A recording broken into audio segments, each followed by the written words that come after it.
नमस्कार दोस्तों, मैं विनोद सर बाबूजी इंग्लिश कॉर्नर और माय डेसिंग इंडिया के माध्यम से आज हम इंट्रोगेटिव सेंटेंसेस के बारे में बिल्कुल संक्षिप्त में पढ़ेंगे। उसकी बेसिक कंसेप्ट को समझने की कोशिश करेंगे।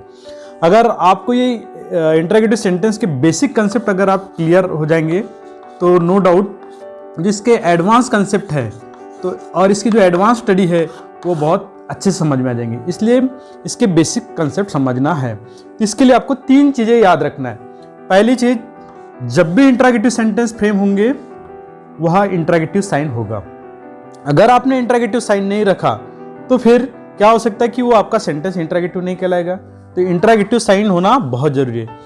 दूसरी चीज़ है, हम अधिकांश जो 90% जो सेंटेंस बनते हैं, जो खास करके कॉम्पिटिटिव इंग्लिश में भी यूज होते हैं या स्टैंडर्ड इंग्लिश में भी, तो जहाँ पर इंट्रोगेटिव सेंटेंस बनाना है तो हमें हेल्पिंग वर्ब या जिसको हम ऑक्सिलरी वर्ब्स कहते हैं, तो विदाउट हेल्पिंग वर्ब्स हमारे मैक्सिमम जो 90% सेंटेंस नहीं बनेंगे। मतलब इंट्रोगेटिव सेंटेंस बनाने के लिए हेल्पिंग वर्ब्स की आवश्यकता है। तो हेल्पिंग वर्ब्स आपको समझना पड़ेगा, जिसको हम ऑक्सिलरी वर्ब्स भी कहते हैं। तो ऑक्सिलरी वर्ब्स को आपको बहुत अच्छे से समझना है, उसकी डिटेल स्टडी आपको होना चाहिए।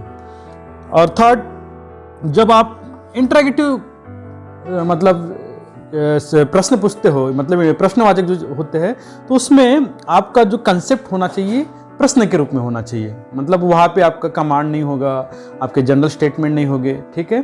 तो उसमें जो सेंस है, सेंस आपका इंट्रोगेटिव होना चाहिए ना। मतलब कभी कभी क्या होता है कि कुछ बच्चे जो है ये गलती करते हैं कि उनका असर्टिव सेंस होता है या कॉमन सेंस होता है और उसी को इंट्रोगेटिव फॉर्म में क्रिएट करते हैं। तो जनरली आपको ये चीज़ें नहीं करना है। तो सबसे पहली चीज़ आपको ध्यान में रखना है कि इंट्रोगेटिव साइन होगा, उसके बाद में हेल्पिंग वर्ब्स को आपको ध्यान में रखना है या ऑक्सिलरी वर्ब्स को ध्यान में रखना है, और उसके बाद में इंट्रोगेटिव सेंस होना चाहिए, प्रश्नवाचक सेंस उसमें होना चाहिए, ठीक है। अगर आप इन तीनों कंसेप्ट को अगर अच्छे से समझते हो तो फिर आपका इंट्रोगेटिव सेंटेंस आप इजीली फ्रेम कर सकते हो। तो चलिए अब इंट्रोगेटिव की टाइप्स पढ़ेंगे हम। Okay, so there are 2 types of interrogative sentences. The first one that is called the verbal types. Okay, there are 2 types. Okay, 2 types of interrogative sentences. अब 2 टाइप्स कौन से हैं? पहला है आपका verbal type interrogative sentences, verbal type interrogative sentences. और जो second है जो WH type interrogative sentences, WH type interrogative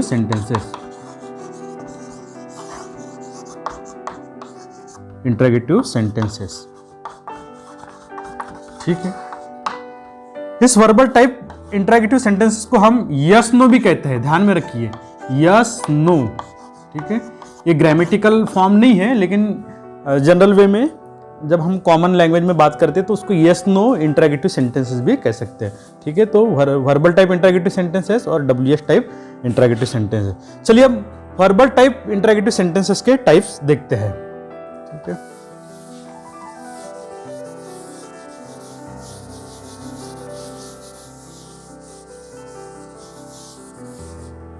चलिए वर्बल टाइप इंट्रोगेटिव सेंटेंसेस।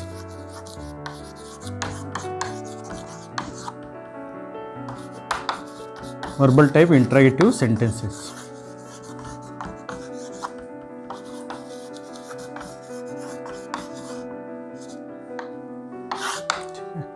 अब वर्बल टाइप इंट्रोगेटिव सेंटेंसेस कैसे फ्रेम करते हैं, इसकी बिल्कुल सिंपल ट्रिक बता रहा हूं मैं। जैसे मान के चलिए एक एग्जांपल लीजिए,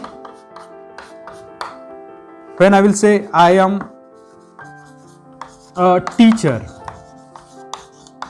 ठीक है। ये मेरा कॉमन सेंटेंस हो गया, ओके, ये असर्टिव सेंटेंस हो गया।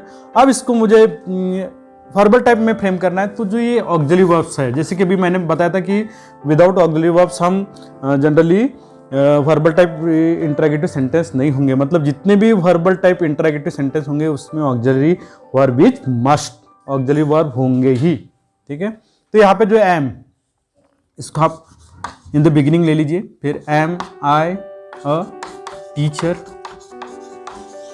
ठीक। दोस्तों बहुत बार कुछ बच्चे यहाँ पे जो अ का यूज नहीं करते, लेकिन अ का यूज करना है, क्योंकि ये जो नाउन है ये काउंटेबल नाउन है।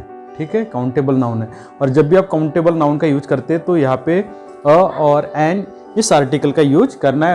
अगर आप कॉमन सेंस में जनरल वे में बात करते हो तो, अगर स्पेसिफिक वे में बात करते हो तो फिर उसके लिए आप दी आर्टिकल लगा सकते हो, लेकिन जनरल वे में कॉमन सेंस में बात करते हो तो वहाँ पे अ आर्टिकल लगाना जरूरी है। ठीक है, अ या फिर अकॉर्डिंग टू नाउन, उस नाउन को आपको समझना है। ठीक है, दूसरा example, when I will say I read a book. ठीक है, आई रीड अ बुक। ठीक है, ये हमारा असर्टिव सेंटेंस हो गया। इसको हमें फ्रेम करना है, तो देखिए मैंने कहा था कि आपको ऑग्ज़िलरी वर्ब लेना है, तो ये सिंपल प्रेजेंट टेंस का, इसके बारे में मैं मेरा जो नेक्स्ट वीडियो रहेगा उसमें डिटेल में बताऊंगा। जब सिंपल प्रेजेंट टेंस पढ़ाऊंगा तो मैं उसके बारे में डिटेल में बढ़ाऊंगा। तो यहाँ पर हमें कौन सा ऑग्ज़िलरी वर्ब होगा? Do I read a book. ठीक है, मतलब यहाँ पे हमने डू ऑग्ज़िलरी वर्ब्स यूज किए, यहाँ पे हमने एम ऑग्ज़िलरी वर्ब्स यूज किए।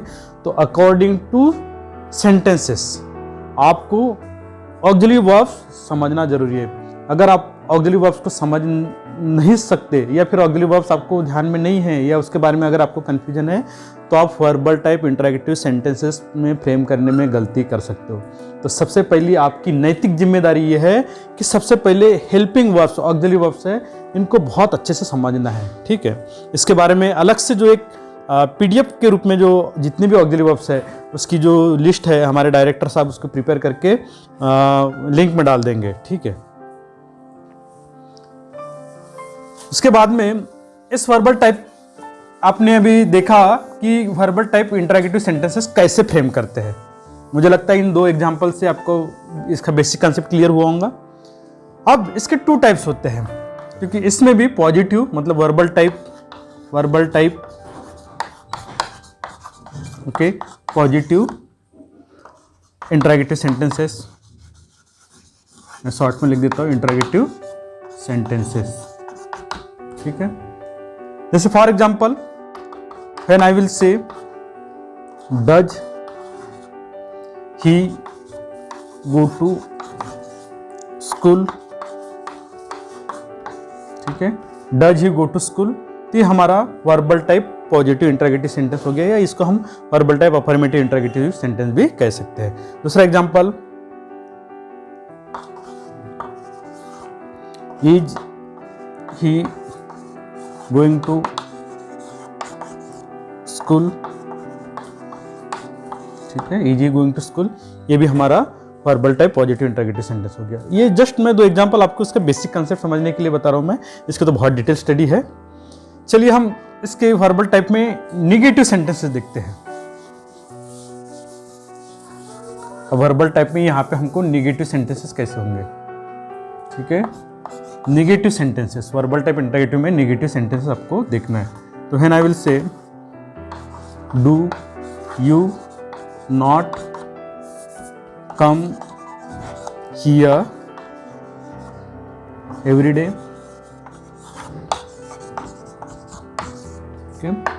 Do you not come here every day, तो यहाँ पे मैंने नॉट यूज किया, तो हमारा वर्बल टाइप इंटरैक्टिव में निगेटिव सेंटेंसेस हो गया। ठीक है, व्हेन आई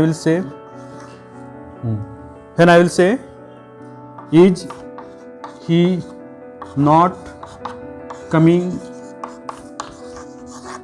हियर, क्या वो यहाँ पर नहीं आ रही है, तो ये हमारा नेगेटिव सेंस हो गया है ना। इसके बहुत सारे एग्जाम्पल है, जस्ट मैंने आपको एक दो एग्जाम्पल आपके इसका बेसिक कंसेप्ट समझने के लिए बता दिया। ठीक है, तो अब चलते हैं WH टाइप सेंटेंसेस। ठीक है, WH टाइप इंटरैक्टिव सेंटेंसेस में क्या कौन सी सावधानी रखना है, कैसे फ्रेम होंगे, उसके बारे में हम देखते हैं। ठीक है, WH टाइप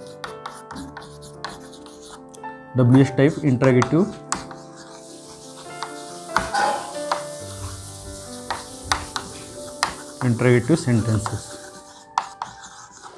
ठीक है, देखिए जितने भी WH टाइप इंटरैक्टिव सेंटेंसेस होंगे ये WH वर्ड से जनरली स्टार्ट होंगे। ठीक है, WH टाइप इंटरैक्टिव सेंटेंस का मतलब ही वहाँ पे WH वर्ड्स यूज करेंगे हम, जैसे what, why, where, when, whom, how many, how much, which, whose, ऐसे near about there are more than 20 WH type words है वो हम यूज करेंगे और उसी को WH type interrogative sentences use करेंगे। अब वर्बल टाइप इंटरोगेटिव सेंटेंसेस और WH टाइप इंटरोगेटिव सेंटेंस में क्या डिफरेंस है मैं बताता हूँ। When I will say do you come here, so you will say yes और नो, और यस और नो कहने से आपको या ऑडियंस को उसका मीनिंग समझ में आ रहा है तो वो वर्बल टाइप होगा, क्योंकि वहां पर आपको कंप्लीट आंसर देने की जरूरत नहीं है, ये वर्बल टाइप इंटरोगेटिव सेंटेंस में।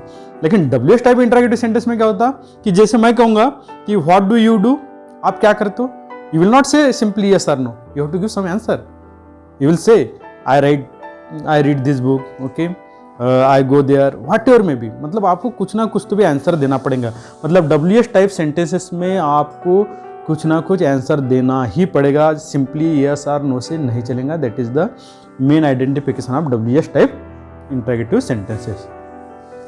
अब WH टाइप इंटरोगेटिव सेंटेंसेस कैसे फ्रेम कर सकते हैं, इसका एक थोड़ा सिंपल तरीका बता रहा हूँ। जैसे मैंने कहा कि आई रीड अ बुक, ठीक है, ये मेरा सिंपल सेंटेंस हो गया है ना, कि आई रीड अ बुक। अब इसको हम वर्बल टाइप में फ्रेम करेंगे तो क्या होगा, do I read a book, क्या मैं किताब पढ़ता हूँ, क्या मैं किताब पढ़ता हूँ। अब इसी सेंटेंस को हमको WH में कन्वर्ट करना है, तो मैं कहूँगा कि व्हाट डू यू रीड, ठीक है, व्हाट डू यू रीड मतलब आप क्या पढ़ते हैं, है ना। तो देखिए यहाँ पे हमने WH क्वेश्चंस फ्रेम कर दिए इसी सिंपल सेंटेंसेस से, है ना, क्योंकि पहला हमने, और जब भी मैक्सिमम जितने भी WH टाइप, और जैसे कि मैंने पहले भी बताया कि हम इंटरोगेटिव सेंटेंसेस फ्रेम करते हैं, चाहे वो WH टाइप इंटरोगेटिव सेंटेंस हो या चाहे वर्बल टाइप इंटरोगेटिव सेंटेंस हो, हमेशा ऑक्सिलरी वर्ब, मतलब 90% सेंटेंस है कि जो ऑक्सिलरी वर्ब से, मतलब ऑक्सिलरी वर्ब रहेंगे। अब कुछ जैसे 10% सेंटेंस, जैसे मैं कहूँगा कि हु रोट दिस बुक, ये किताब किसने लिखा, तो यहाँ पे मैंने ऑक्सिलरी वर्ब्स का यूज नहीं किया। कॉमन सेंस में मैं बात करूँगा व्हाट हैपेंड, क्या हुआ। तो ऐसे 10% सेंटेंसेस है जहाँ पे हम जनरली ऑक्सिलरी वर्ब्स यूज नहीं करते, लेकिन अधिकांश सेंटेंसेस में ऑक्सिलरी वर्ब यूज किया जाता है, ठीक है। इस बात को आपको लाइफ टाइम के लिए याद रखना है, ठीक है। और एक एग्जांपल देख लेते हैं।